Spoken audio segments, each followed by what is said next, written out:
Yo, what's going on, snipers, and welcome back to our Houston Sharpshooters Draft the Glory franchise mode here in NHL 22. So in last episode, we had the offseason, and it was probably our toughest offseason yet. We did lose a couple big players to this team, including Kyler Morales, who was our first ever pick in the series. He signed with the Pittsburgh Penguins on like a 5-year deal, I think, at like close to $13 million. So definitely a big overpayment for them. So we lost him, and we also lost Soderstrom, who was our starting goaltender. Obviously, that got us all the way to the Cup final. So it really sucks to lose those two, but our team still looks okay, I would say, but we are definitely a lot weaker than we were in the last few seasons. As you can see, that right side is definitely a little bit weaker because Morales would normally be here, but no, he is not anymore. And then that bottom six is probably the weakest it's been in quite a number of years as well, with like a Sankov and guys like Scuderi down there, Lucic as well. Our defensive core still looks pretty solid for the most part, so hopefully that defensive core could hold up with the lack of offense we have on that bottom six. And then our goaltending tandem is also the weakest it's been, as Park is going to be taking over as a starter since Soderstrom is gone now, and Benson will get a chance at the NHL, so hopefully he could get some good growth considering he still has elite potential. So yeah, that's basically our goaltending tandem for this year. And yeah, we still have a pretty good top six, I would say, for the most part. But like I said, without Morales, it does make this team a little bit weaker. We are going to try Pasquale as that spot because he's a sniper. He's got good shooting. So I'm expecting him to score with some really good players. But if he's not really doing that well on that second line, we could always flip him and Ortiz around because Ortiz also is technically a top six potential player, has some good offensive attributes. So I could flip-flop the two of them, and Pasquale could win draws. So there's always that opportunity for some line changes there. But yeah, anyways, hopefully his team can get back to the playoffs again. I really don't know if we're going to go through a little bit of a mini rebuild because this team has a lot of guys that their contracts are up for renewal again this upcoming offseason. And it's going to be really tough to keep this team as competitive as possible when you got guys like Sea-Doo, Thornton, and Kapitanov all UFAs this upcoming offseason. So yeah, we're going to probably end up losing at least one of them, I would say. Probably Sea-Doo, considering he's been the worst of the bunch. But we're going to have a very interesting offseason ahead of us if we can't make the playoffs. And yeah, we might have to go through a little bit of a mini rebuild in terms of bringing in younger guys that could help us out for the future. But we only have like 9 or 10 seasons left, I think, of this franchise mode. So hopefully we can win a cup before the end of that. But yeah, that's basically that. And quickly, before we actually start the season simulation, let's take a look at the draft class, because I don't remember if I did that in the last episode. I don't think I did. But looks like it is a forward-heavy draft, at least in the top bit. If we are to miss the playoffs, maybe we could get a good center prospect in or a good left-wing prospect. There's also a couple defensemen, so it wouldn't be the end of the world if we didn't make the playoffs, I think, because of the fact that we have maybe a decent draft ahead of us. But at the same time, with all those guys that are on one-year deals, a lot of them might want to leave this team if this team isn't competitive. So we better hope we can win a Stanley Cup soon. And yeah, hopefully we could just get back to the finals again this year. But like I said, without Morales, this team is definitely a lot weaker. So let's get through the preseason, and then we'll assimilate 1 month at a time, see how Pasquale's doing on that second line. And if he's not really playing his weight, like I said, we might move Ortiz up in the lineup or something like that. Kind of flip-flop it around. But yeah, I think this team is definitely going to regress this season, which really sucks because that might have been our window of opportunities to win the cup was last season. So 3-3-1 in the preseason is not too bad. Kapitanov playing pretty solid, 10 points in 7 games. We need big stuff from him from this year because without Morales, we're going to have to rely heavily on him to bring us some offense on that right wing side, I'm pretty sure, right? Because, yeah, we don't really have any other good right winger other than Pasquale, who's technically a centerman that we're playing on the right side. So, yeah, definitely our right wing side is our weakest point. I'm excited to see what Scuderi could do, considering he's never played an NHL season so far. He does have top six potential. He's 22, so if he could get some good development, that would be good in terms of making our top 6 or top 9 a little bit better. So hopefully some of the guys can get some growth. And yeah, our AHL team still has some good prospects down there, so hopefully a lot of those guys get some good growth this year as well, because then some of them might be in the lineup next season if we are to lose guys like Thornton, for example, which I really hope we don't, because we need those good players to go along with Jaskalainen, who we re-signed to a 7-year extension in last episode. So Yeah, let's take this like 1 month at a time just to kind of see how Pasquale's doing first. Kind of take a little bit slower than most seasons, I would say. We win our first game of the season, that's good. We win our second game of the season, and then we lose to Seattle. But off to a pretty good start so far, surprisingly. 5-2, 6-2, 7-2. Wow. Okay, way better of a start than I would have thought with the way that our roster is shaping up.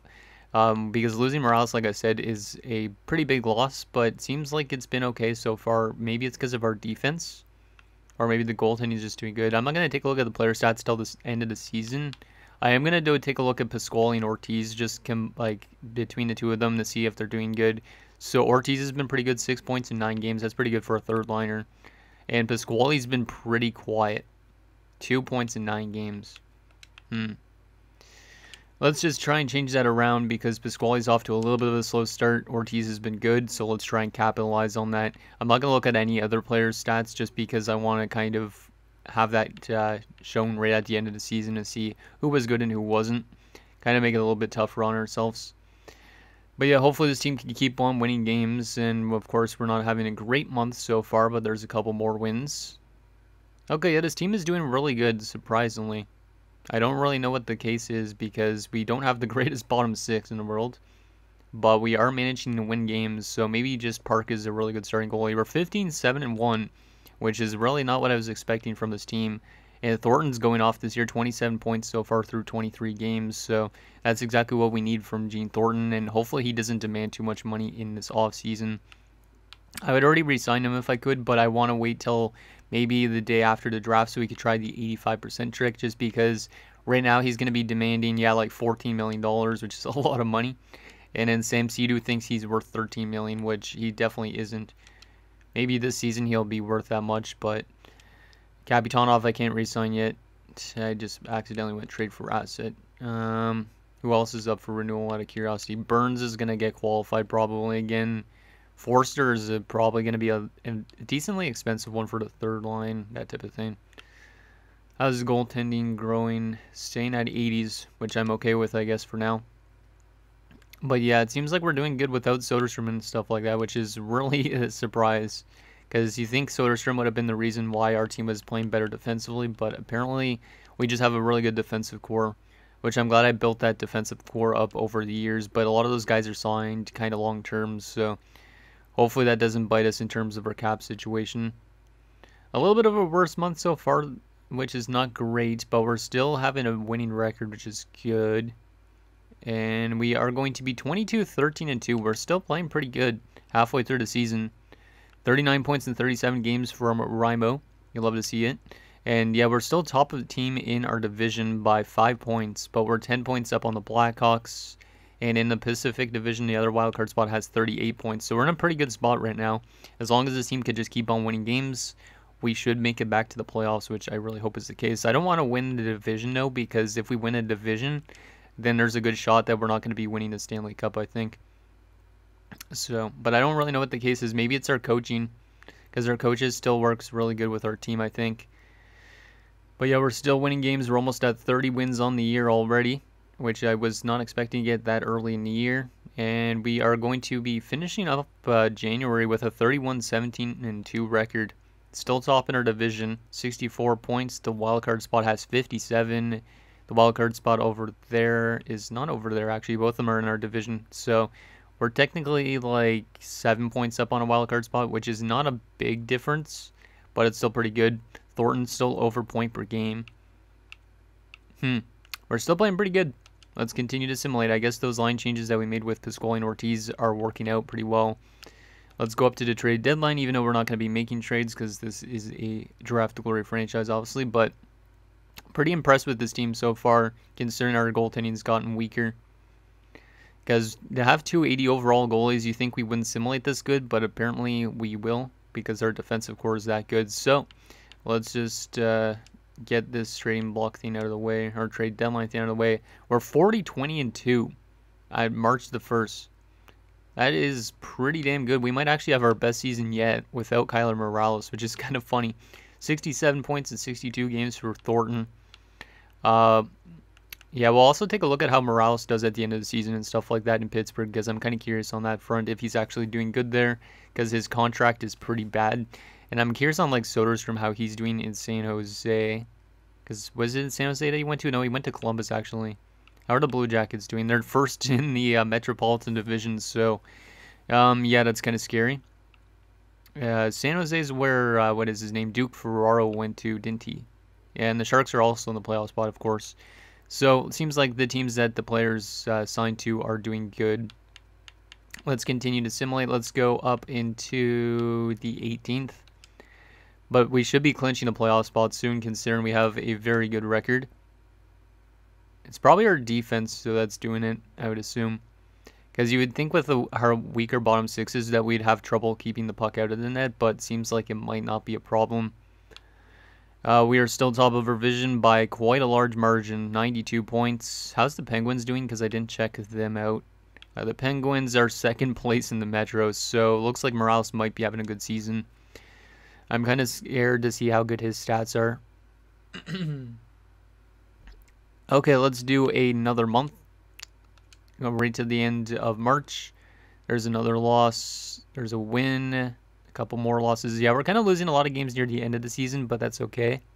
Because we pretty much already have our playoff spot like locked up, I think, right?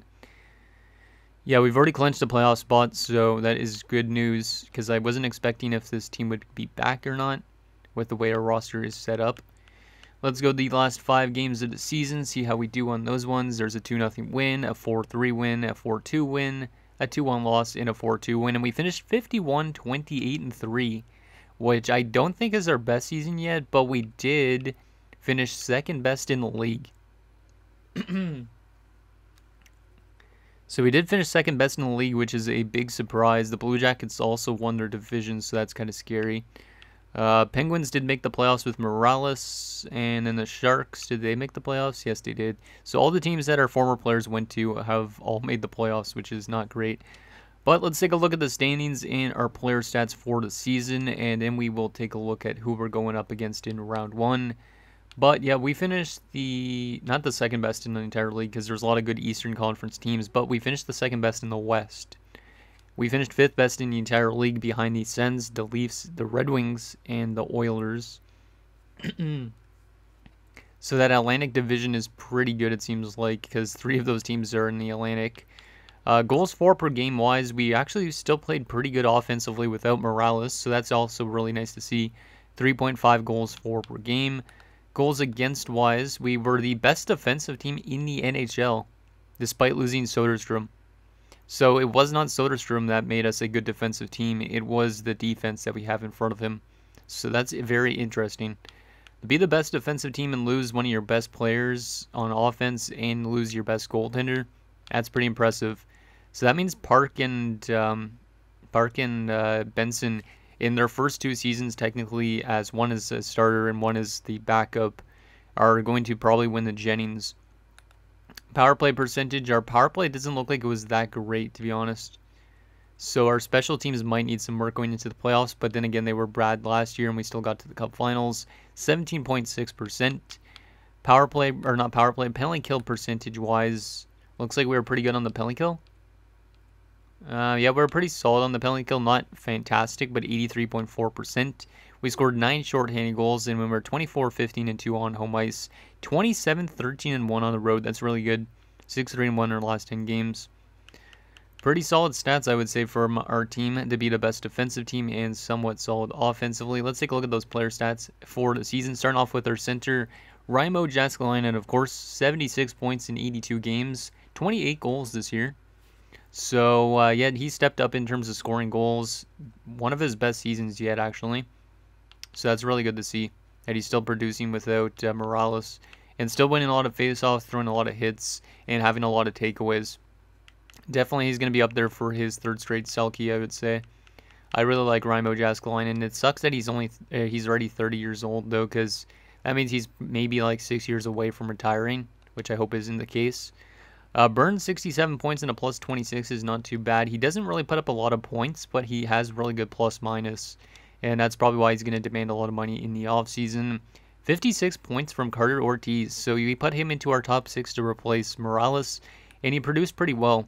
Might get some statistical growth because of that, and he was also plus 26. Pasquale, 33 points is pretty good from a third-line center, so very good from Pasquale. Batan was also really good this year, which is kind of a surprise, 27 points. Left wing-wise, Thornton was really good. Seadu was actually really good as well, which is kind of scary because his contract is up. 66 points is not really a whole lot, but a plus 28 is really nice. Forster, 43 points. Lucic, 17 points on the fourth line. So it looks like our offense was actually pretty good throughout our lineup. Kapitanov stepped up as well, 76 points. And then Scuderi, 37 points. Not too bad from his first season. And then Afenisenkov on the fourth line. 19 goals, 9 assists, and he was only averaging 8 minutes on ice.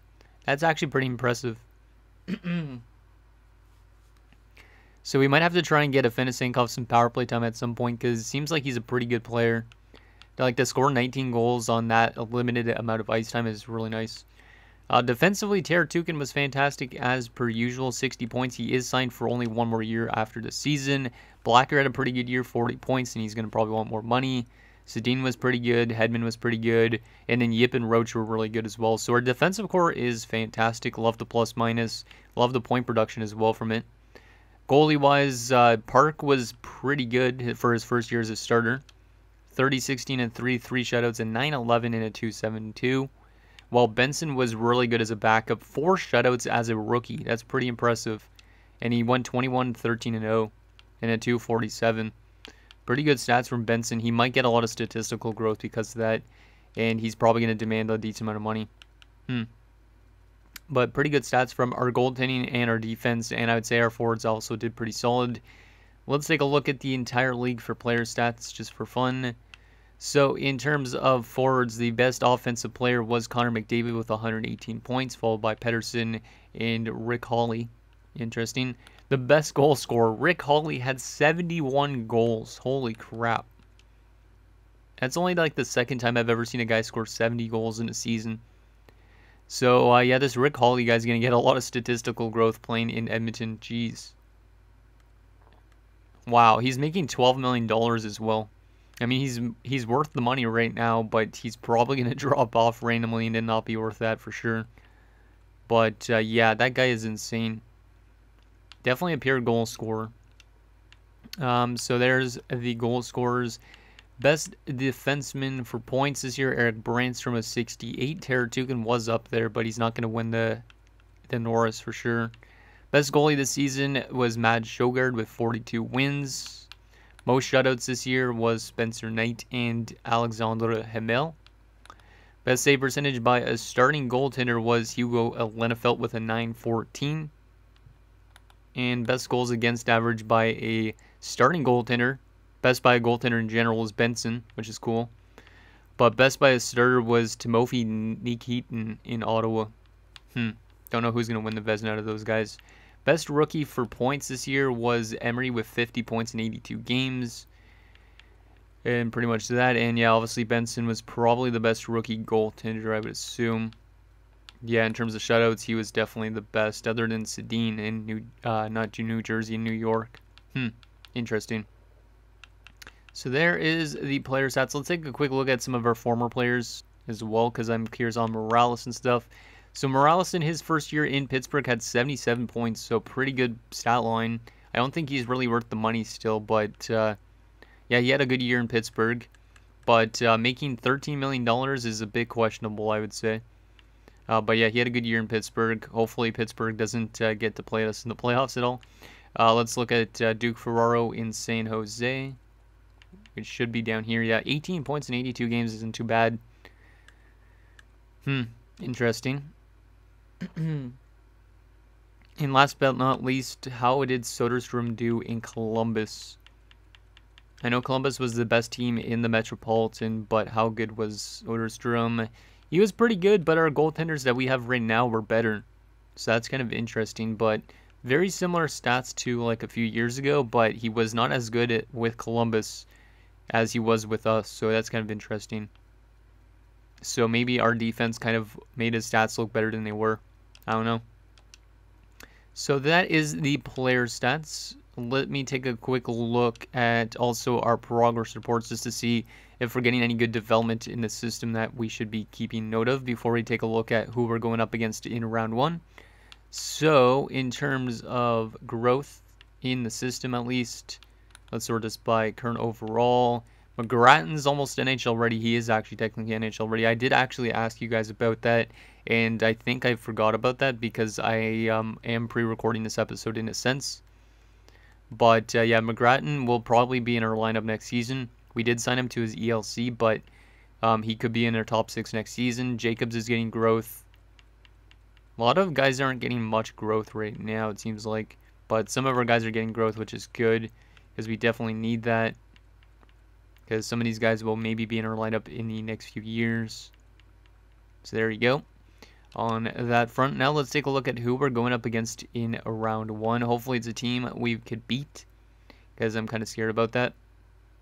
It is going to be none other than the Dallas Stars. So we have another Battle of Texas. Last year we took out Dallas in round 2, I think it was. And this year we're going to take them on. They went 44, 34, and 4. They're 3-7 in their last 10 while we're 6-3-1. So I feel like we might get swept based on that like kind of stat line, but I hope that's not the case. Let's take a look at what they look like. They might be pretty similar to last year, which hopefully is the case because last year we beat them, but let's see what they got. So they have Toby Dillon, they have Maxwell Schofield, and Philip Tomasino, so pretty good top line. Second line, Marner, Berggren, and Rentoul. Marner is dropping off a lot, close to retirement. Third line has Campoli, Dubois, and Gurionov, so yeah, they have some really good wingers, which we don't, obviously.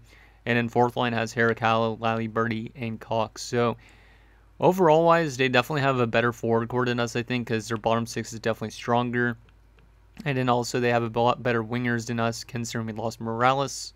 Defensively, they're probably pretty similar to us. They have Heiskanen and Bear, Wild and Kiskinen, and then Houston and Carrier. And goalie-wise, they have Hunter Jones and Jesper Winehandel. Interesting. So pretty solid goaltending tandem there. And then in terms of depth, they have Alex Newhook scratched, which I honestly don't know why. They also have Korobev and Marchenko.